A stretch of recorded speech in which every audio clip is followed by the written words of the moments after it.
اب آج ایک بات آپ سے کرنی ہے، وہ یہ کہ جو یہ میر علی رضا کا معاملہ چل رہا ہے آج کل، اور اس کی انویسٹیگیشن ہو رہی ہے، اور روز صبح شام ایک نئی بات سامنے آ رہی ہے۔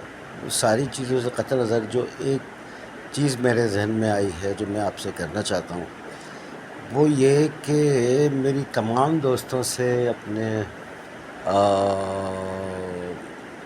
جوانوں سے، تمام لوگوں سے یہ درخواست ہے، گزارش ہے کہ برائے کرم اپنی زندگیوں کو صاف ستھرا رکھیں، اپنے معاملات کو، اپنے معمولات کو، اور اپنی تمام جو آپ کی ایکٹیویٹیز ہیں نا، ان کو ذرا غور کریں، دیکھیں، سمجھیں۔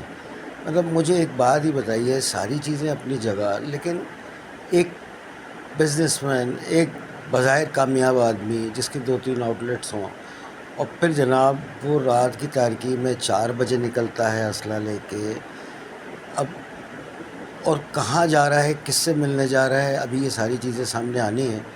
لیکن مجھے ایک بات بتائیے نا، ساری چیزیں آپ اپنی جگہ، لیکن کیا ساری باتیں صحیح ہوں گی، صاف ہوں گی؟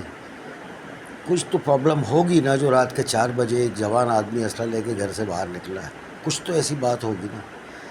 تو بات صرف یہی ہے کہ صاف ستھری زندگی گزاریں، اپنے معاملات کو آسان رکھیں، آہستہ چلیں۔ یہ جو آج کل کے جوانوں میں بھاگ دوڑ لگی ہوئی ہے نا، کہ بس پیسے آ جائیں کسی طرح، اور ہر حوالے سے اپنی زندگیوں کو مشکل میں ڈال دیا ہے۔ یہ نہیں سوچتے کہ ہمارے ماں باپ پیچھے، ان کے اوپر کیا گزرے گی اور کیا ہوگا۔ آئے دن اس طرح کے واقعات اور اس طرح کے معاملات سامنے آتے ہیں۔ تو بس میرے ذہن میں، میرے دل میں یہی بات تھی کہ بھائی صاف ستھری زندگی گزاریں، اپنے معاملات کو سیدھا رکھیں، زندگیوں کو آسان کریں اور آہستہ چلیں۔ یار جو نصیب میں وہ ملے گا، محنت پوری کر لو بھائی، لیکن یہ کہاں کروڑوں کے چکروں میں پڑ جاؤ اور پھر جناب اس کا لینا اور اس کا دینا۔ یار کم کھا لو بھائی، آسان زندگی گزار لو۔ یہ چیز جو ہے نا، یہ بندے کو ہلا دیتی ہے، اور ان ماں باپ پہ کیا گزرتی ہوگی ابھی سوچیں، جو اس ساری کیفیت سے گزرتے ہیں۔ بس یہی کہنا تھا۔ السلام علیکم۔